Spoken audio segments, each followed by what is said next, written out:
we look at, people who are doing these grandiose adventures and they're, whitewater rafting, or they're like climbing glaciers in Iceland. And you're like, okay, I can't even hardly take my kids to Target without losing my mind. Exactly. Like, that's the biggest adventure we're doing right now.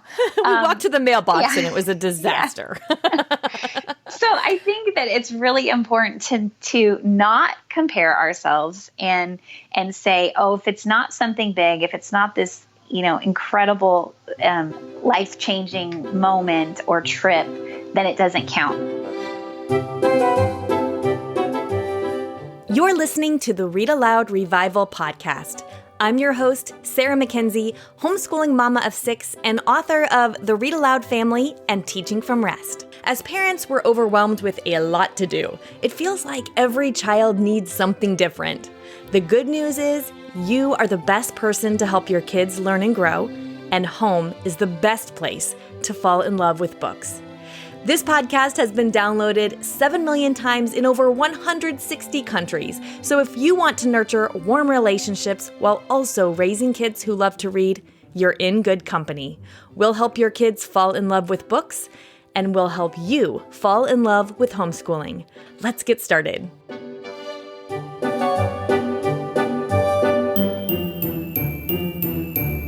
Welcome to episode 158. For today's show, I invited my friend Greta Eskridge onto the show because she's got a brand new book that just hit shelves today. It's called Adventuring Together: How to Create Connections and Make Lasting Memories with Your Kids. Now, at Read-Aloud Revival, we are all about connecting with our kids. We're also all about Greta Eskridge because we love her. So I was delighted that she was up for coming back on the show to talk with me. She's been on the show twice before. Once to talk about how children's literature inspires her to be a better parent. That was episode 42.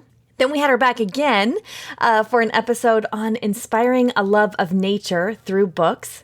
That was episode 62. And today she's going to inspire us all to adventure with our kids. Which you might be thinking, given the state of the world, how's that going to work?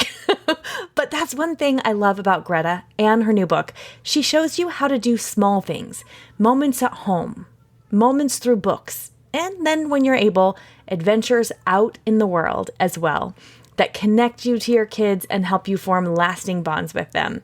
The show notes for today's episode are at readaloudrevival.com/158, so you can go there to grab them and get all the links to anything we talk about today on the show. I started our conversation by welcoming Greta back and telling her we missed her. Thank you. My favorite place to be. Oh, we love having you here. We're going to put the links to the shows that you've been on with me before in the show notes for this episode, so everyone can go listen to those. Today, I'm so excited because you've got a new book out, released the very day this episode is going up, actually. So tell us about it. Tell us about the stuff lasting connections are made of. Well, it's going to be hard for me not to cry when I'm talking about this with you on your show, because it just feels like just such an amazing full circle moment. I remember, coming on your show for the first time, and it was the first podcast I'd ever been on. And I was so excited and nervous to talk to you, but we had such a great time. And when I started to write this book about connecting with your kids through adventures, I thought, well, I'm going to have a chapter on connecting with your kids through adventures in books so that I can go back and talk to Sarah. The whole book is about connecting with your kids through adventure and building relationship and, those lasting relationships through adventures. And there's a chapter about doing that through books as well. I know, it made me so happy to see it. And I think it's chapter 12, right? Chapter 12 Yep. is all about adventuring with books. Yes. And I love how at the beginning of that chapter, you say that if you were to describe a bookworm and an adventurer, most people don't think of that being the same person. And I am so 100% that person. I know you are too. I'm pretty sure that's why we're kindred, or at least part of why we're kindred. Yeah, I wanted to make sure people knew, like, you can love books and still crave adventure. Those two things can coexist. They totally can. And sometimes they really enhance one another, which we're going to be talking about as well. And in that chapter, you say you've had some of the greatest adventures in the pages of books. So let's talk about that. I grew up with a mom and a dad who pursued adventure with us, but in very different ways. And my dad loved to, he loves to go new places and do new things. And in some ways, he reminds me of Pa from, Little House, the Little House books, just always looking for fun. And he craves that. It fills him up. And my mom, she loves being home. She loves to garden. She loves things to be neat and to have a cup of tea. And she loves reading. And so growing up, it was also physically difficult for her to, to take us out for a hike or a bike ride. And so for her to adventure in the ways that you think more traditionally about adventure, those weren't readily available to her. So we read lots of books together. And I remember sitting on our big brown velvet couch from the 70s and her reading aloud, like The Yearling, and like adventuring to like the parts of Florida where the Everglades were, and just learning all about that, or feeling like we were in like the Ozarks where the red fern grows takes place, and tromping through the woods with our coon dog. And we also didn't have very much money, so we didn't travel hardly at all. But through books, we got to see the world, and those are some of the most cherished memories of my childhood.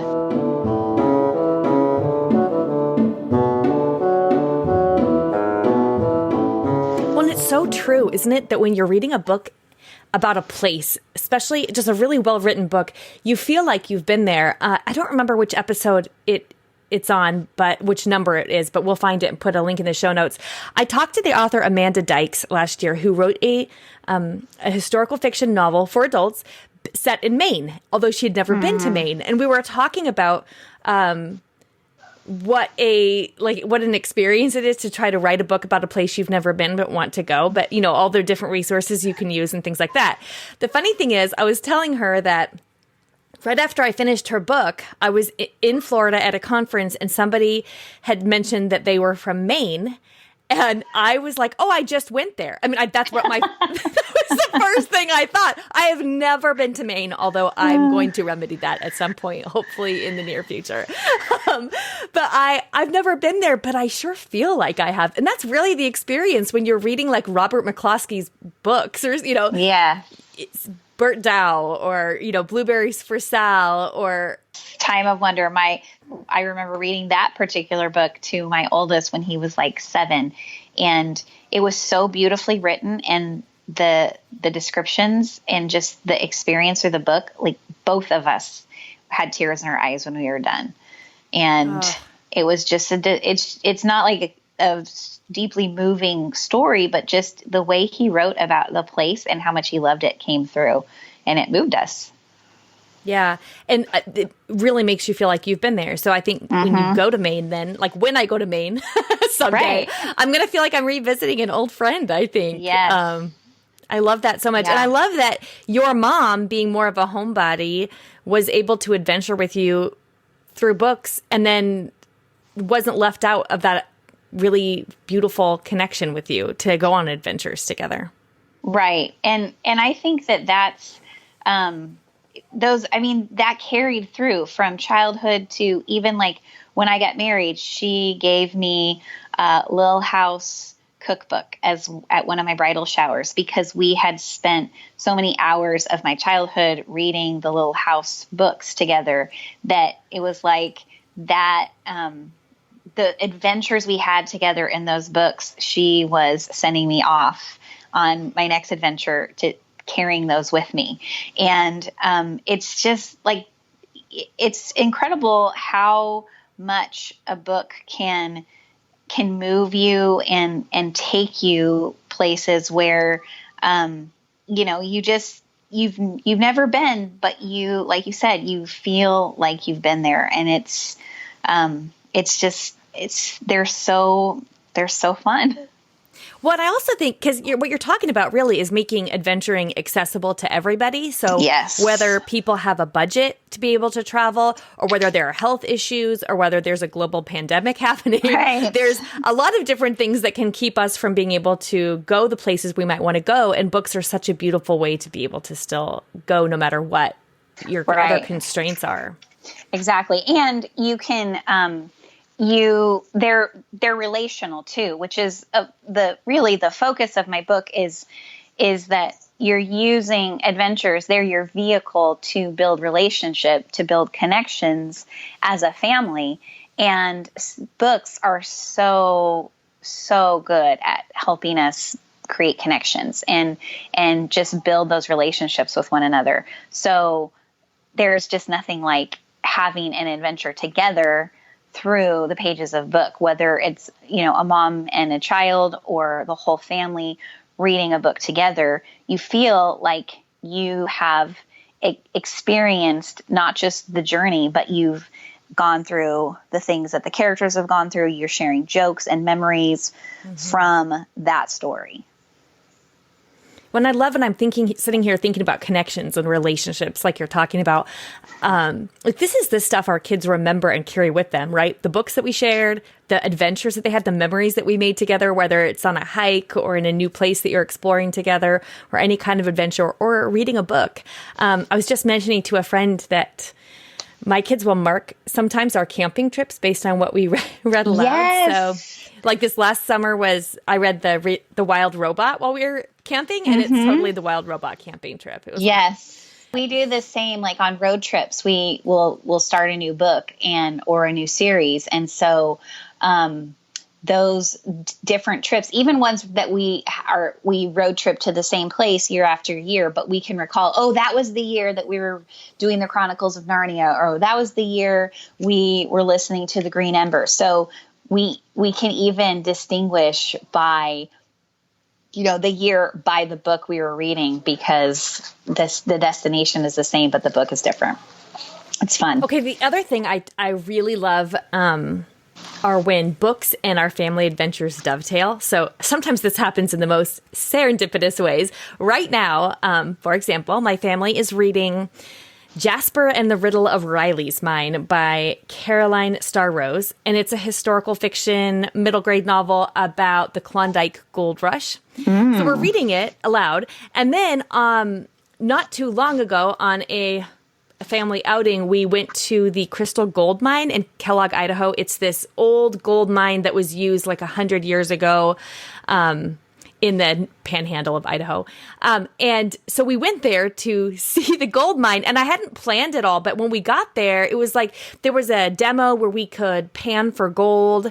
They showed us, like, they have these big bins where they showed us like the technique for panning for gold, and we walked through the cave and saw the quartz, threads of quartz on the...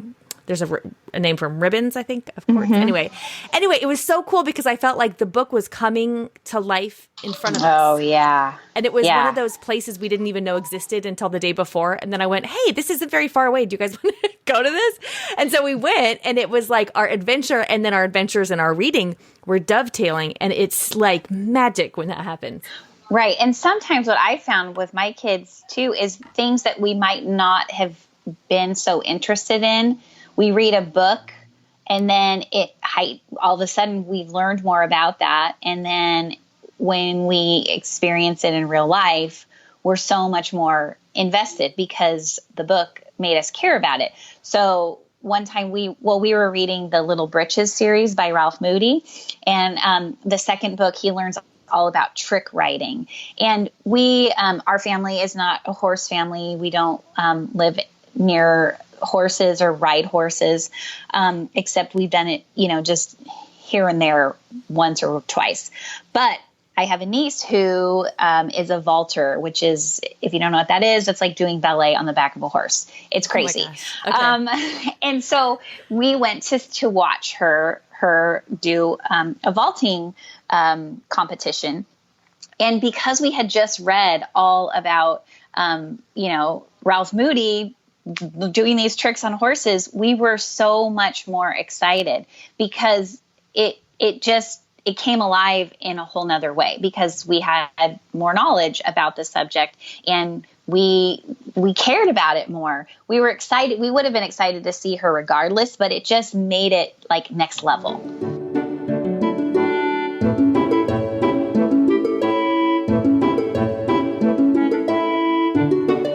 Well, a friend of mine had asked a year or two ago when she was taking her son to Boston, should I read books before or should I read books after our trip? And I thought before for exactly the same reason that you're saying, because the books help you care. You don't even necessarily, let's say you're in Washington, D.C., and you're looking in one of the Smithsonian museums and you're looking at things in the displays, they will take on a whole nother level of meaning for you if you have some context to put them in, which is what books can give us. Right. Yeah, and you can even do that with like museums. Like there's I live in Southern California near Los Angeles. There's a beautiful museum here called the Getty Museum, and it's world famous. And they have a book somebody wrote called Going to the Getty, and it's a really fun kids book, and it just basically introduces you to the museum itself, like just the architecture and how they built it, but then also some of the things inside. And reading that book before I took the kids there, they were so much more excited about going to the museum because it wasn't just like, oh, well, this is cool. It was like you start to build some anticipation. Yeah, yeah. Jamie Martin, who runs simplehomeschool.net, has this whole post. We'll put this in the show notes in case this makes anybody else's heart go pitter-pat like it makes my heart go pitter-pat. But she has this, she took her kids on this trip that follows Little House on the Prairie's like journey, like the Ingalls family's journey. And so there's, places in North Dakota and Wisconsin. And anyway, I'm blanking on the actual town names, but where you can like sleep in a covered wagon and, see a log house that is a replica, I think, of what the log house would have looked like. And those kinds of adventures. I mean, I think I could basically get really excited about planning vacations around books. That's how nerdy I am. I wholeheartedly agree. And I've actually studied that entire trip and I really want to do it because I was like, oh my gosh, to see like the house, the dugout on the banks of Plum Creek, you can go to that spot and there is a replica of the dugout. And it was like, are you kidding? That would be incredible. Or Lake Pepin where it is there and you can go to the lake where she filled her pocket with stones and it tore a hole in her dress. Like that's just, I'm nerding out with you. That it just sounds so fun. It totally does. And there's a lot of different places I think you could do something. I mean, I really think you could just, wherever your family is going, you could just sort of do a little online digging and it wouldn't be too hard to find some books that might be related. I think Greta, you're the one who told me about a book called Cubby, which I still haven't read yet with my kids. Yes. I had said I wanted to take the kids to Yellowstone, which we still also haven't done. Yeah. But you had said, if you go to Yellowstone, you got to read Cubby. Yes. So. Actually, I saw that in a magazine, and it was an interview with a park ranger who said when he was a little boy getting ready to go to Yellowstone, his mom read him that book, and he was so inspired by it that he thought, when I grow up, I want to be a park ranger and work at Yellowstone. And that's what he does. And I was just so touched by that story. Just talk about a book impacting your whole future. Seriously. Yeah. Yeah. And I think too, if you you're like, well, I can't go on, to Prince Edward Island to visit Anne's home, which is one of my dreams. But I'll go with you. Whenever you do that, bring me. I'm coming. Perhaps we should start taking people on tours, book tours. Oh my gosh. But even if you can't, go to a far off destination, I think it's really cool to find books that take place in your area, because reading, even just like a book that talks about like the environment you live in, the plants that are there, the animals that are there, it's so fun for your kids and for you to hear the things that they're familiar with, that they've seen in real life, because it's where you live. And you're like, wow, I know what they're talking about. Or, oh, that's the place where we've been to that spot. We've been to that beach, or whatever it is. I'm thinking of, like, for us, the book, The Island of the Blue Dolphins. Oh, yeah. Which takes place off the coast of California and off the coast of Santa Barbara, which is just a little north of us. And you can actually visit the islands. But even if you don't visit those islands, the environment she describes is the environment we live in and the plants and animals we know. So when we read that book, it was so much fun because we understood and we knew those things. So finding a book that takes place, that's written about where you live, it's a great way to adventure at home with somebody else's eyes. Yeah, and I was thinking as you were saying that, so we're talking about, reading books about places you've gone or going, reading books that are set in your own hometown or a climate that's like yours or near yours, right? I also think, like, a lot of our kids might be aspiring authors. We have a lot of young aspiring authors who listen to the Read-Aloud Revival podcast, and going to places where, looking for famous writers' homes, so, for example, when I was in Massachusetts last year, I got to go to Orchard House, which is the home of Louisa May Alcott. And you get to see her desk where she wrote Little Women right there. It's the desk. It's amazing. I know here in Washington State where I live, there is the home of Betty McDonald. She's the one who wrote the Mrs. Piggle-Wiggle books. Oh, and I love Mrs. Piggle-Wiggle. I know, me too. And the home is actually it's like a bed and breakfast, so you could stay there. Oh my gosh. I know, on the farm where she wrote Nancy and Plum and Mrs. Piggle-Wiggle and all the Mrs. Piggle-Wiggle stories. So places like that, I think, could be really inspiring for your book lovers too, and help, like, we're always trying to connect, like, writing and making stories is a thing that you get to do if you want when you're old, now, not just when you're older, but also when you're older. And like making it real, putting like legs and feet and hands and humanity behind the words, that are being written. Right. Yeah. A friend went to the woman who wrote The Yearling, Marjorie Rawlings, went to her house. You can visit it in Florida and go inside and just see where she wrote the books and the environment. And this friend even sent me, a feather they found on the ground and some, a rock. I mean, like, total, that's a total gift that not everybody would understand, but I was dying because it's one of my favorite authors and favorite books. And I long to visit, but I can't. So I visited through the books that she wrote, and then a friend that understood my longing and sent me some things from her adventure there.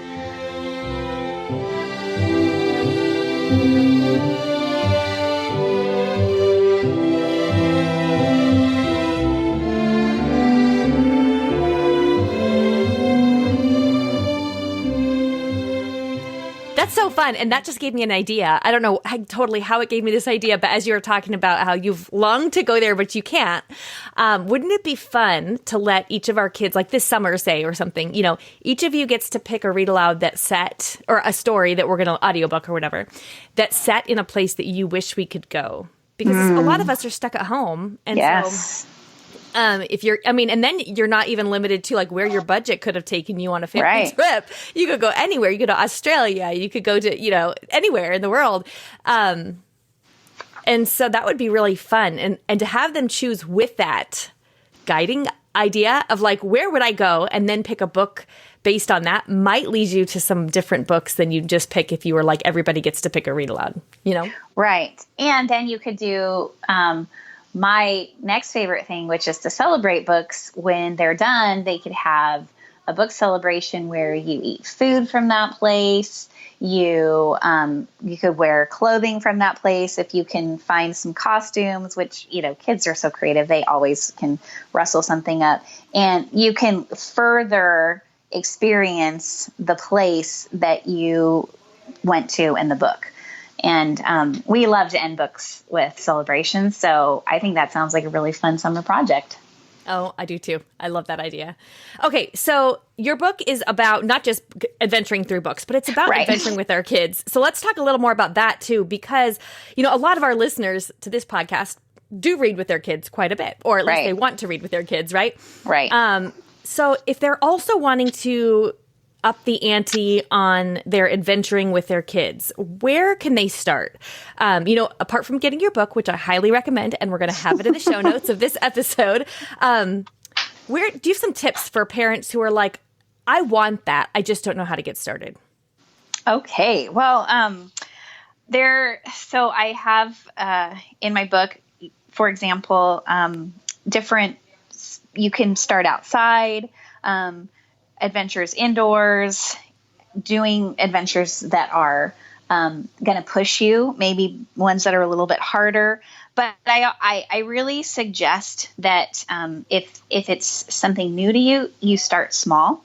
And I think it's real easy in our current culture to dismiss small adventures because we look at people who are doing these grandiose adventures, and they're taking their kids, whitewater rafting, or they're like, climbing glaciers in Iceland. And you're like, okay, I can't even hardly take my kids to Target without losing my mind. Exactly. Like, that's the biggest adventure we're doing right now. We walked to the mailbox and it was a disaster. So I think that it's really important to not compare ourselves and say, oh, if it's not something big, if it's not this, incredible, life-changing moment or trip, then it doesn't count. Instead, I think we need to just remember that our kids, they're not looking at those things. They're just looking at us, and they're saying, okay, I want to be with my mom and dad, and whatever they plan for us is awesome. And so then we need to just lean into that and not be afraid to start small. So if your kids are not used to hiking or being outdoors a lot, and you're nervous, you're like, I've never peed in the woods. I can't go on a 5-hour hike. This is crazy. Like, go to a nature center and start there where the trails are marked and they have bathrooms, and let your kids just get comfortable being outside in a place that feels a little safer before you have to go out where you're carrying bear spray or clicking your sticks together, all a Parent Trap. Do you remember that scene in the movie, The Parent Trap? Yeah. I do. You don't have to, you don't have to start there. Like, it can be more low key. Or like I was talking about museums. Like, I think I always envision, I want to take my kids to museums. I want them to love going to museums and having the adventure of going to a museum and going and it just being a flop because, one kid was bored out of their mind and like laying down on the floor and moaning loudly, this is boring. And then, the other kid climbing out of his stroller and shrieking and people giving me dirty looks. And it was not anything other than sweaty and stressful. But if instead what I did was I took the time to, like I said, read a book to prepare us for a museum that we were going to. We read some books about one artist that we were going to look for, and we did a scavenger hunt at the museum. And we looked for just a few pieces of art instead of just wandering from room to room until you have, art overload. And it made going to the going to the museum accessible and actually fun. So starting small is just, it's okay to start small. It's a great place to start, actually, and to build from there. I think so much. Okay, so this reminded me of Sally Clarkson. I remember hearing her say at one point that, now for any of our listeners who aren't familiar with Sally, she raised and homeschooled 4 kids who are all adults now, lovely adults, in fact. Yes. And she would say that at like a dinner, her kids, when they come home for Christmas or something, they'll have all these fond memories of dinner time growing up. Mm-hmm. And her memories of dinner time when they were growing up were not so fond. There was like somebody slamming a door, getting sent to their room, or, snipping at the other one, or not being very kind, or complaining about the food, or refusing to eat. And yet their memories are not of all that tedious stuff that feels really big and like, oh, we're failures. So this reminds me, like, as you're talking, I'm thinking this is exactly what happens. We take our kids to the beach or to the pool or to a museum or on a hike, and they're complaining, and we think you're supposed to be having fun and making memories, and they are. And so they're not going to remember it all because, I don't know. It's hard to like transcend the experience big enough to realize, far enough to realize their memories of this can still be good, even if in the moment they're complaining. Right. And that's actually, I have a chapter in the book about misadventure and how misadventures are actually a wonderful thing. And because they stretch us, they grow us, and they pull us together in ways that are actually often more powerful than when everything goes right. And we have a saying in our family for when misadventures happen, because they always do, that it will make a great story later. And it does help in the moment, because you're like, man, everything stinks right now. This is not going according to plan. And sometimes it takes a little while, to get to the point where you can say it will make a great story later, or you might say it through gritted teeth, like, this is going to make a great story later.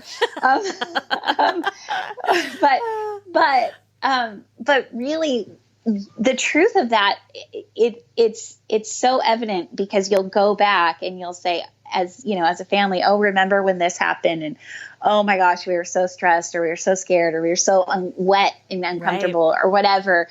But you laugh about it, and those things stick out, and it shows you that you can survive difficult things, you can pull together for each other, or you can just laugh about things that went wrong, and that's okay.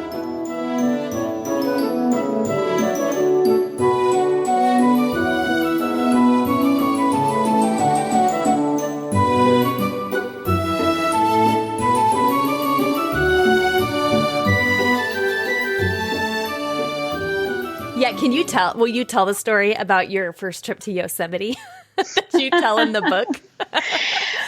Yes, okay.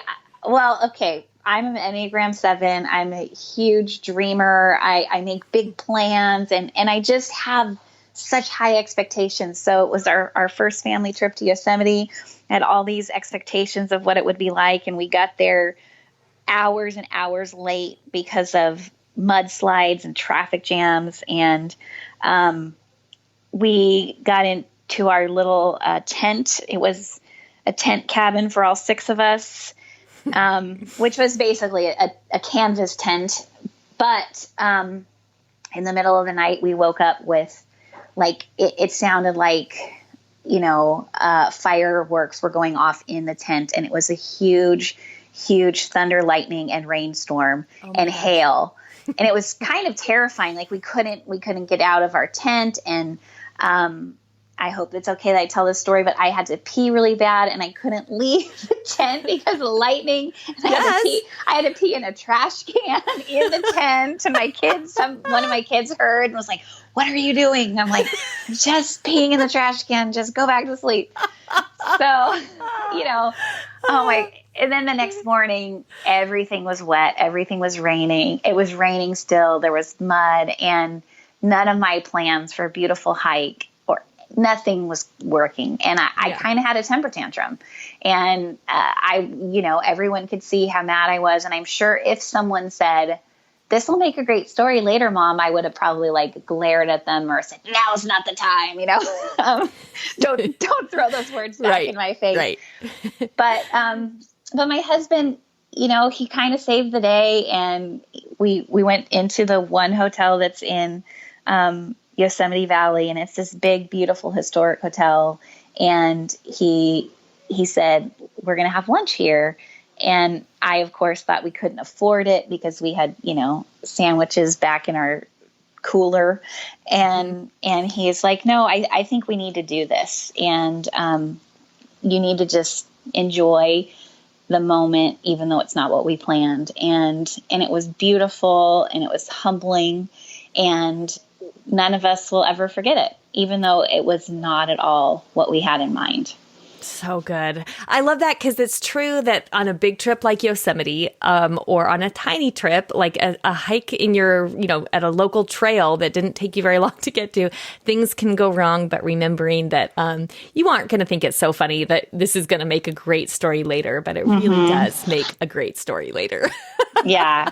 One of my greatest moments was as a parent was when my boys, a couple of years ago, they went on they're Boy Scouts, and they went on a scout camp out, and it was a summer camp out, and we don't get much rain here in the summer, so they didn't bother to pack their ponchos. And then there was like this random huge rainstorm, like flash flood level. And I just felt terrible. So like, oh, they don't have ponchos. They don't have the right clothes. They're going to be freezing and wet. And the whole weekend is going to be so rough and terrible. And they came home and they said, man, it was so awesome. We were right in the middle of the storm, and we had to stand on a picnic table to keep our legs from getting soaked. And we still got soaked anyways. And we said, this is going to make a great story to tell Mom. And I just thought, they get it. They get it. And, the funny thing is, 20 years from now, those are going to be the trips they're remembering, the stories they're telling their kids and their grandkids in the future, right? Right. Not about all the camping trips that were exactly how they were supposed to. So, yeah, misadventures are really a gift. So good.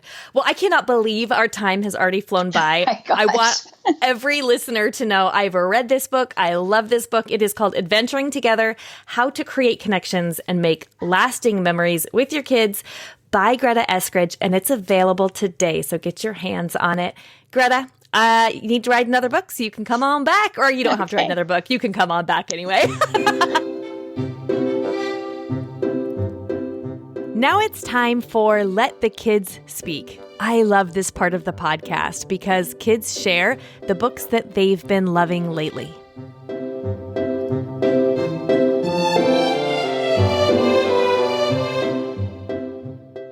What's your name?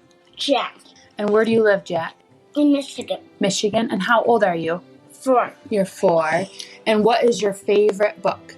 Magic Tree House.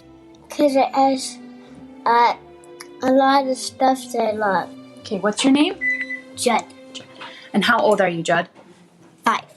Also, soon I'll be 6. And what state do you live in? Michigan. And what is your favorite book? Magic Tree House. And why do you like Magic Tree House? Because it has a lot of stuff I like. What's your name? My name is Abby. I am 7 years old.